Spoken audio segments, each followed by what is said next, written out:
요한복음 15장에서 자신을 포도나무로 비유하고 계시며 하나님을 농부라 비유하고 있습니다. 그리고 우리가 잘 알고 있듯이 예수님은 우리를 가지라고 비유를 해서 말씀하십니다. 그래서 가지가 포도나무에 딱 붙어 있어야 열매를 맺는다라고 설명을 해 주시죠. 우리는 이를 통하여서 우리 스스로가 열매를 맺는 것이 아니라 포도나무이신 예수 그리스도에게 딱 붙어 있을 때에 열매를 맺게 된다라는 사실을 잘 알고 있습니다. 그런데 이 본문을 읽을 때에 우리가 한 가지 문제가 생기게 됩니다. 오늘 본문 10절에도 너희도 내 계명을 지키면 내 사랑 안에 거하리라라고 되어 있죠. 계명을 지키면이라는 조건이 있다라는 것에 우리가 조금 주춤하게 된다라는 겁니다. 분명히 서두에서는 하나님께서 가지인 우리를 포도나무이신 예수님께 접붙여 주셔서 우리가 그 무엇을 하지 않아도 열매를 맺게 된다라고 말씀해 주시는데, 그 뒤에 구절들을 읽어 나가다 보니까 계명을 지켜야 한다라는 조건 때문에 많은 고민들을 하게 됩니다.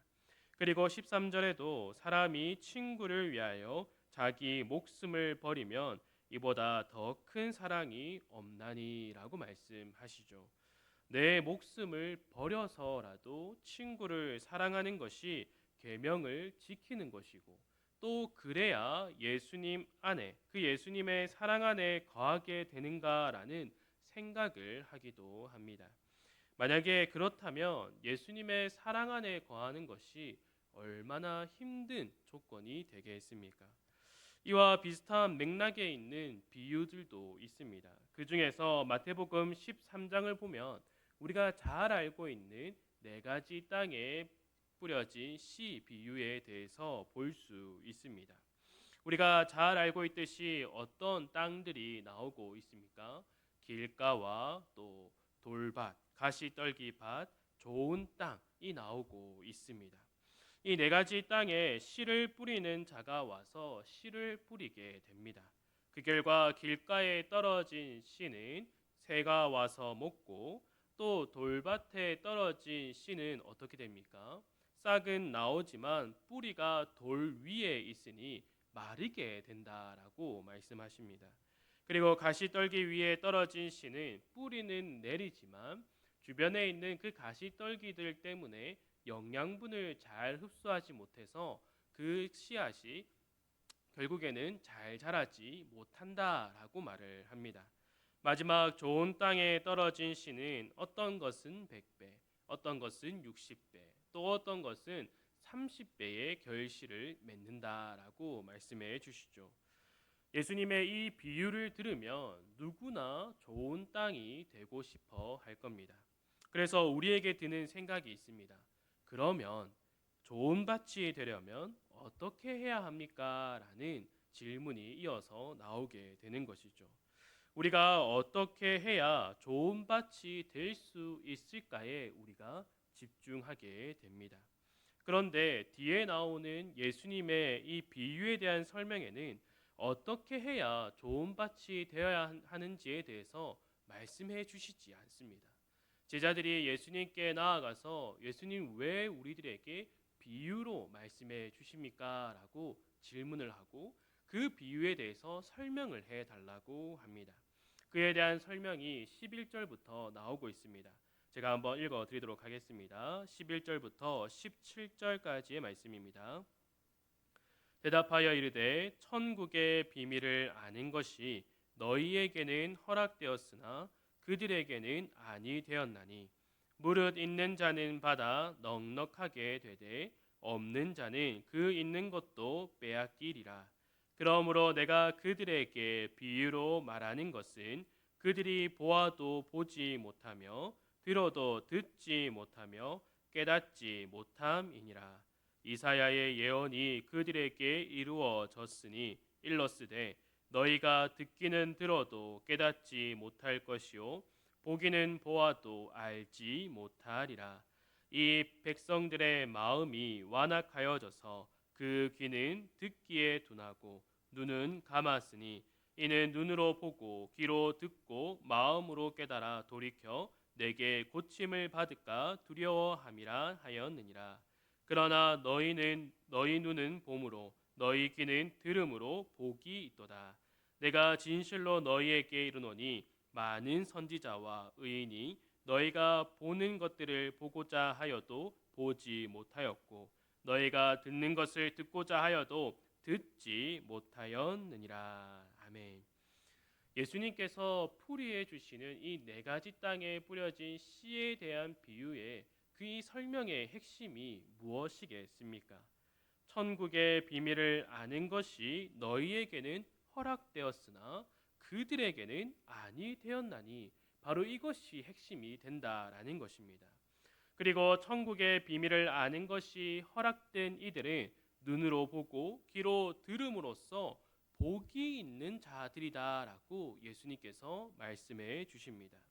그리고 나서 그들이 그 복을 얻음으로써 자라나게 된다라는 것도 말씀해 주시죠. 천국의 비밀을 아는 것이 허락되지 않는 자들은 그들의 마음이 완악해졌다라고 말하고 있습니다. 그들의 귀는 둔하여지고 눈은 감았기 때문에 그들 앞에 있어도 보지 못하고 그들 귀에 말씀이 선포되어도 그들은 듣지 못한다라고 말씀하고 계십니다. 조금 더 정리해서 말을 해보자면 천국의 비밀을 아는 것이 허락된 자들이 바로 좋은 밭에 해당되는 자들이며 천국의 비밀을 아는 것이 허락되지 않는 자들은 돌밭, 길가, 그리고 가시떨기가 무성한 밭이다라는 것을 예수님께서 말씀해주고 계시는 겁니다. 그러면 천국의 비밀을 알도록 허락하시는 이가 누구입니까? 바로 하나님이시죠. 하나님께서 창세전에 이미 그 천국의 비밀을 알게 되는 자들, 하나님의 백성들을 영원 작정하셨습니다. 비유에서도 씨를 뿌리고 있는 자가 누구입니까? 바로 하나님입니다. 하나님께서 그 말씀의 씨앗을 뿌리고 계신다라는 것을 말해주고 있습니다. 그렇다면 돌밭을 또 가시떨기가 가득한 밭을 호미질하고 또 곡괭이질을 하고 비료를 뿌려서 좋은 밭으로 만들어 주시는 분은 누구겠습니까? 바로 이것도 하나님이다라는 것입니다. 돌밭이나 가시떨기가 또 밭이 아닌 길가가 스스로를 개간해서 좋은 밭이 될 수 없다라는 것이죠. 좋은 땅으로 만들어 주시는 이가 바로 하나님이시다라는 것을 예수님은 이 비유를 설명하시면서 그 핵심을 말해주고 있는 것이죠.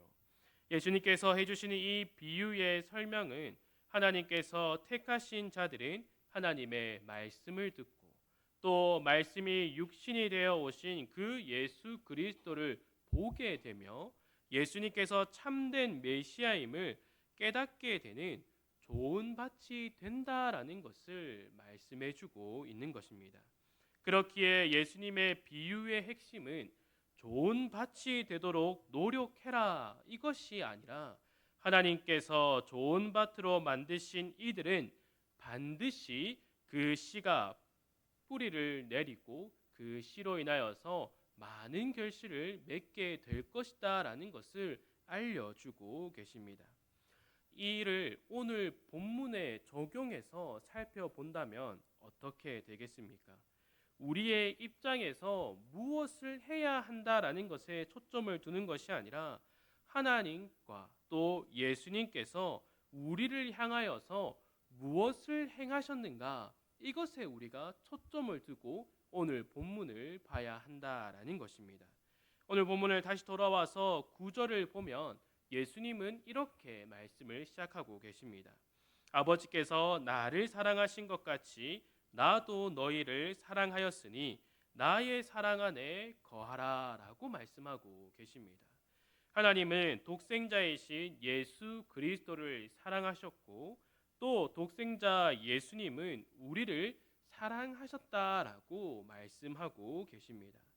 즉 오늘 본문의 핵심은 우리가 어떻게 되어야 한다라는 것을 말해주고 있는 것이 아니라 하나님과 예수 그리스도의 사랑, 우리를 향하신 그 하나님과 예수 그리스도의 사랑이 오늘 본문의 핵심이 되어야 한다라는 것이죠. 오늘 본문의 핵심이 우리를 향한 하나님과 예수님의 사랑이다라는 것을 확정해 주는 것이 오늘 본문 여러 곳에서 나타나고 있습니다. 12절을 보면 내 계명은 곧 내가 너희를 사랑한 것 같이 너희도 서로 사랑하라 하는 이것이니라 라고 말하고 계십니다. 너희도 서로 사랑하라, 여기에 초점이 있는 것이 아니라 이것을 말씀하시기 전에 무엇을 말씀하고 계십니까? 내가 너희를 사랑한 것 같이입니다. 내가 너희를 사랑한 것 같이, 이것이 없이는 서로 사랑할 수가 없다입니다. 즉 우리는 이 구절에서 서로 사랑하는 것을 먼저 볼 것이 아니라 예수님께서 먼저 우리를 사랑하셨다, 우리에게 그 예수 그리스도의 사랑이 주어졌다라는 것을 먼저 알아야 한다라는 것입니다. 그리고 이어지는 13절에서 사람이 친구를 위하여 자기 목숨을 버리면 이보다 더 큰 사랑이 없나니라고 말씀하십니다. 우리가 여기서 조금 주춤하게 됩니다. 그러나 예수님의 이어지는 말씀을 보면 이 말씀이 어떠한 뜻인가에 대해서 우리가 밝히 알 수 있습니다. 이어지는 14절과 15절을 보면 너희는 내가 명하는 대로 행하면 곧 나의 친구라. 이제부터는 너희를 종이라 하지 아니하리니 종은 주인이 하는 것을 알지 못함이라. 너희를 친구라 하였노니 내가 내 아버지께 들은 것을 다 너희에게 알게 하였음이라. 아멘.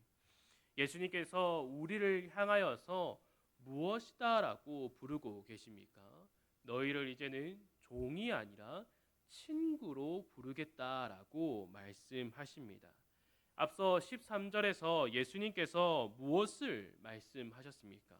사람이 친구를 위하여 자기 목숨을 버리면 이보다 더 큰 사랑이 없다라고 하셨습니다. 우리가 이 구절을 조금 더 살펴보기 전에 이 지금 예수님께서 말씀하시고 있는 이 배경이 무엇인가를 우리는 알아야 합니다. 예수님께서 지금 이 말씀을 하시는 배경은 최후 만찬 때입니다. 예수님은 제자들과 함께 마지막 식사를 하면서 그들의 발을 씻어 주시고 떡과 잔을 나누시며 앞으로 일어날 일들을 말씀해 주십니다. 12 제자 중에서 한 사람이 자기 자신을 파는 것과 또 베드로가 자신을 부인하는 것까지도 말씀하십니다. 그리고 가장 중요한 것, 하나님께서 정하신 대로 예수님께서 이 땅에 사람의 몸을 입고 오신 그 목적, 바로 십자가에 달려 죽으실 것도 제자들에게 알려주고 계십니다. 그리고 나서 예수님께서 오늘 본문에 말씀하고 계시는 것이 무엇입니까? 사람이 친구를 위하여 자기 목숨을 버리면 이보다 더 큰 사랑이 없나니라고 말씀하고 계십니다. 이 말씀 후에 예수님께서 제자들에게 무엇을 말씀하십니까? 너희가 나의 친구다. 너희의 친구 되는 이가 바로 나이다라는 것을 말씀해 주십니다. 즉 참 인간으로 오신 참 하나님이신 그 예수님께서 친구를 위하여서 자기 목숨을 버리시는 그것을 향하여서 이보다 더 큰 사랑은 없나니라고 말씀하고 계시는 거죠. 그렇게 우리가 다시금 13절을 보면 어떻게 우리가 볼 수 있겠습니까? 예수님은 우리로 하여금 너는 친구를 위하여서 목숨을 버릴 수 있는 정도로 사랑하라, 이것을 말씀하시기 이전에 내가 너희의 친구이며 나는 나의 친구를 위하여서 목숨을 버린다, 이것이 바로 가장 큰 사랑이다라는 것을 먼저 말씀해 주고 있다라는 것입니다. 하나님의 사랑과 예수 그리스도의 그 크신 사랑을 지금 알려주고 계시는 거죠. 오늘 본문은 우리가 무엇을 해서 그 사랑 안에 거해야 한다라는 것이 아니라 친구를 위하여서 목숨을 버리는 그 큰 사랑을 예수님께서 보여주셨고 그 사랑 안에 우리를 부르셨다라는 것을 우리에게 알려주고 계시는 겁니다.